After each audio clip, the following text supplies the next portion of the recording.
Hello, Liebchens. It is I, the complete train wreck. It has been a quarter till forever since I've done one of these, and today I'm trying to do 3. So let's see how bad I can muck it up. We're going to start off with, oh, look! It's a stuffy. I have not done stuffies in, let's pan out. There we go. I have not done stuffies in flippin' forever. But there was requests, and you know me, I'm amicable. So, we are doing, let me tell you a little something real quick. Okay, on the 4x4s, they're all stitched. They're full fill stuffies. There's no applique. On the 5, 6, 7, 8, I went ahead and made their little signs appliques to cut down on the amount of stitching. In your PDF, you will get both versions of the wording, both the eat me and the bite me. I'm a train wreck. In the big pack, you'll get, it'll be 4, 5, 6, 7, 8. It'll be 10 different files, 2 4s, 2 5s, 2 6, blah, blah, blah. In the individuals, you'll just have 2, 1 eat me, 1 bite me. And I'm going to change up the color stops on the wording so that you can, if you want, just skip over the words and put, somebody's name or, happy day, haha, whatever. So here we go. Here's what you need. You need your stitch order sheet. You need a piece of, that is not the right stitch order sheet. I have lost the right stitch order. Yeah. Oh well. A piece of medium weight cutaway. 2 pieces of whatever fabric you want to use. This guy I used Minky on. This guy I used felt. They both work fine. I will let you know that the 4x4 little dudes were fun to turn. Yeah. This one is the 6x10. I'm going to use pink. It's not Minky, but it's not felt. It's not flannel. I don't know what this is. It was in the back of the closet, so that's what we're using. And then I'm using just interfaced white cotton for his little sign. Go ahead and throw him in the machine and run color stop 1. We will be back after 1. Okie dokie pokies. Here our die line. See our bunny die line? And we want to make sure that our fabric, whatever we're using, fully covers our bunny. And we want it to be the prettiest side up. So that's the pretty side. We want to make sure our bun bun is totally covered and tucked in for the night. Yes, we do. Good bun bun. All right. And now I'm going to highly recommend, especially if you're using Minky or something, really with a lot of pile, put some WSS on that, guys. It's going to save you time. It's going to save you trouble. It's going to save you pain. And it's going to be making, if you have to do jump stitches, it's going to make it really super easy. But what's better is because this one's got a little bit of an applique on it. When I go to cut that applique, I am not worried about cutting the nap or the pile on my fabric. Throw it in the machine, run color stop 2. I will see you after 2. Oh, looky there. We've got the start of an angry face. So go ahead on this one and run color stop 3 to get your die line for his sign. I will see you after 3. Okay, guys, we've got our die line for our sign. So let's go ahead. This is just white quilting cotton, 60 weight, with some SF101 on the back. I'm going to line it up right like this. And I'm just going to tape it to the WSS so that it can do the zigzag. Then we will come back after the zigzag and do our applique trim. Okay, go throw that in the machine and run color stop 4. I will see you after 4. And there we go, there we are. We're all tacked down, so go ahead and take up your tapes. Get them out of the way. Grab your applique scissors. Remember the paddle goes on top of the zigzags. You can get as close to those zigzags as you possibly can. Don't worry if you snip a couple of stitches. It's a zigzag, it will hold. Go ahead and follow, and I know there's But it's innies and outies and all aroundies. That's okay. It'll be fine. You're good. You can do this. And you notice I'm putting a little positive tension pulling back on the excess to give me a good clean cut. like so. Come up. And then some innies and outies again. You did the other side, you can do this side. It'll be fine. You got this. Do not fear the applique. It is fine. You can do this. And then doot. And boop. Just like that. Throw it back in the machine and run color stops 5, 6, and 7. I will see you between 7 and 8. Peace. Who's a cute angry bunny? You're a cute angry bunny. All right, guys. So you should only have one step left on the machine.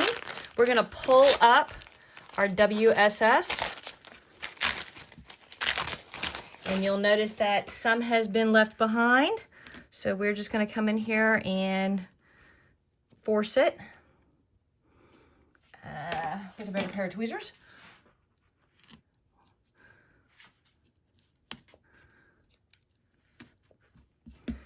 And then if you come down here, you see his fingers still have WSS. We're just going to pull that up. Doo-doo-doo. Come on. People are watching. Cooperate.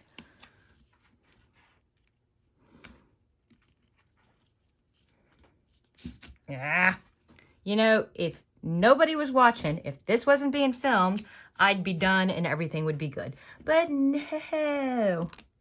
Oh, and we've got a little bit of a loop there. So I'm going to take care of that while he's still in the hoop. Choo-choo.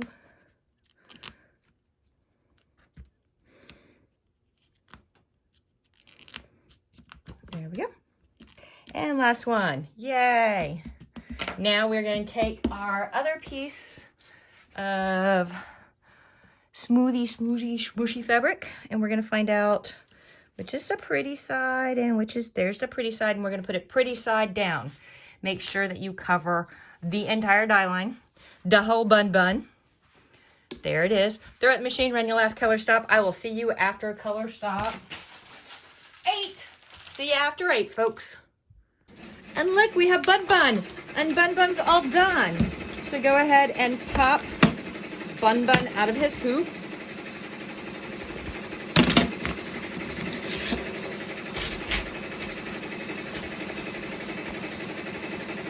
And this is going to be a personal preference thing.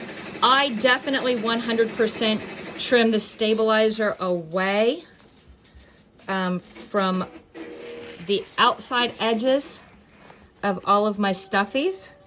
Some people, I'm gonna get this out of my way. Some people also like to trim it from on the inside. That's up to you.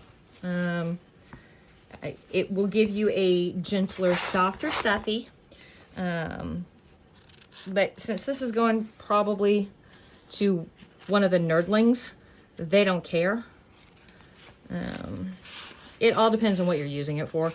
And honestly, this is not a super stitch dense pattern. So if you use tearaway, you probably won't cry. Now that we've got the stabilizer trimmed away, we are going to cut a turny tab right down here so that we have something to tuck in and sew. Then we're going to just cut all the way around, probably somewhere between 1/4 of an inch or so, all the way around. And then we've got to come back and we've got to clip our corners and turns and seams and all of that stuff so that your bun bun, and I am not doing the world's best job cutting, but since they're internal seams, and usually I would grab pinking shears, and Gran gave me a great pair, and when I was still in Virginia, I could get them sharpened, because apparently sharpening pinking shears is a special skill that not everybody has, and I can't get them sharpened here, so I've bought 2 different pairs, and they both stink. So we're just doing regular scissors. So we want to go back and definitely on any of these very sharp innies, you've got to clip so that when you turn this and start stuffing it, you don't have, it causes wrinkles and creases and pulls, and it loses the shape you're trying to get, and it just looks off. So when you want to cut very close, very, very close to your stitches, but don't cut your stitches. Let me get done clipping this last corner. There you go. Okay, and I will get it right up close, and you can see I did not cut my stitches, but I definitely got down in there. Now, this is a bigger stuffy. This one I think is the 6. Yeah, this is the 6. So I can get my hands in there to turn. But on some of the smaller ones, you can't get your hands in there to turn. So you're gonna need things like chopsticks. I use a magic wand. Tweezers. I've heard some people say they use hemostats. There are specialty turning tools that you can buy, but since I make stuffies so rarely, I don't have any of the specialty turning tools. I just have what's laying around my studio. And again, on the smaller ones, you will not be able to stuff your hand up in here and run your seams. You'll need a chopstick or something, a pin. Make sure you cap it well. But I'm also gonna poke out my ears. I'm gonna roll my seams to make sure my seams are really, really pokeyed out. And now we are going to start stuffing the snot out of it. And this is personal preference, how much you want to stuff your stuffy. Some people like them gently stuffed. I like my stuffies kind of like my jeans on Thanksgiving, just about ready to burst. I stuff all the way in there. So you just grab a handful of stuffing. You want to stuff it all the way up to the farthest point away from you and work back down towards the hole. You can't stuff this part first and then try and stuff the head. You've got to go, or ears in this case. You got to go all the way down in there with a handful of stuffing and just shove it up there.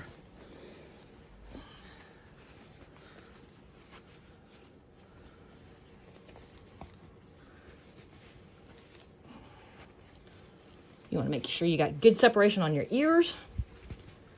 All right, both my ears seem to be very well stuffed.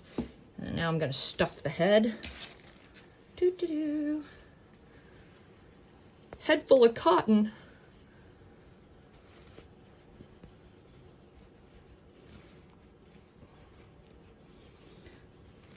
Ugh, I remember now why I don't like doing stuffies.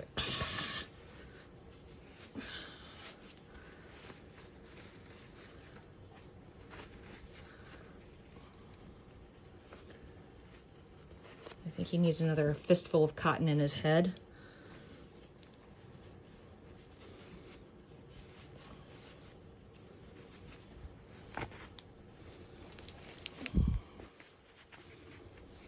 Okay, I'm going to make sure I got cotton in his cheeks because he just went to the dentist. Now I'm going to stuff his body. Whew.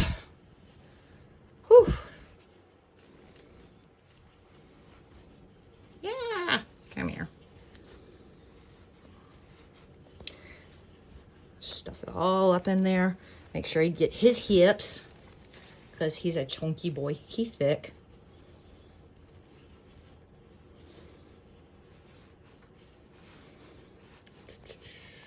Bunny got back. Maybe that's why he's so disgruntled, is I keep calling him fat and chunky.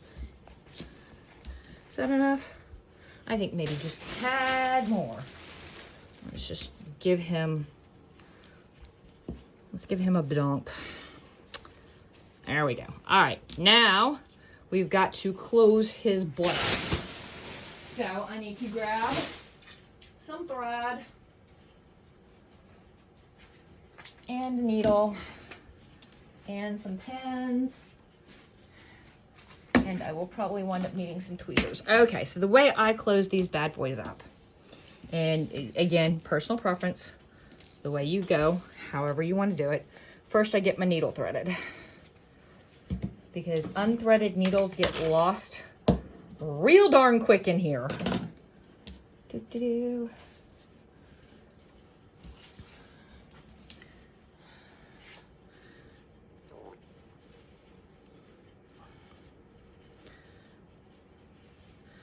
Oh, good gracious. There we go.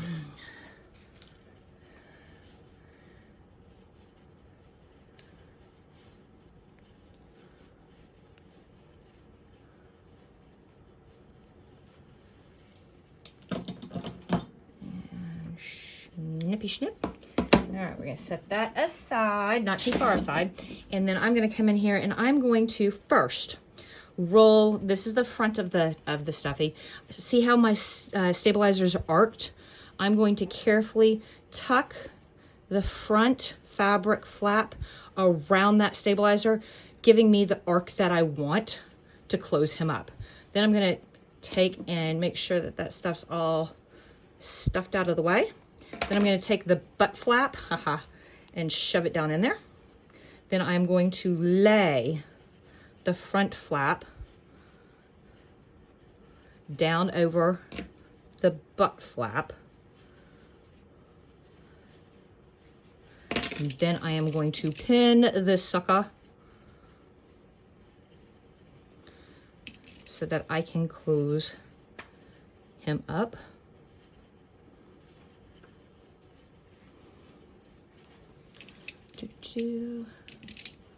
Like nurse, 4/0 nylon on a driver. I don't even know what I just said, but I've watched way too much ER and Grey's Anatomy, so. And I'm sure somebody is going to comment and tell me that you don't use 4/0 nylon on a needle driver for a stuffed bunny. My humor is lost on some people. You want to make sure you don't have a hole. So as you're doing this, and I'm just going to whip stitch him closed. And this is a furry enough fabric that these stitches will be fairly well hidden by the fluff of the nap of the fur. So now you can sit here and, you know, Kel does blind hems and does perfect stitches, and no one can ever see where she closed something up because Kel's a goddess. I am not. I am a train wreck, so we're gonna do it quick and ugly because this is not going to be for sale. This is a gimme to one of the nerdlings, and they just should be happy that I'm leaving them in the will because they're, you know, snotty teenagers. Definitely at that stage where you want to leave them at the bus stop.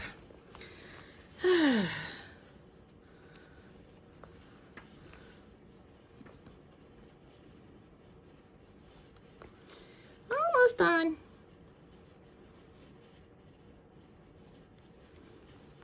Now we're gonna tie off.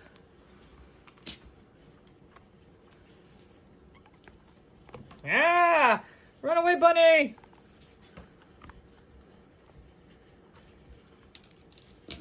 And then we're gonna clip. And then we're gonna... And there we go. Disgruntled Bun Bun Stuffy. All right. Peace.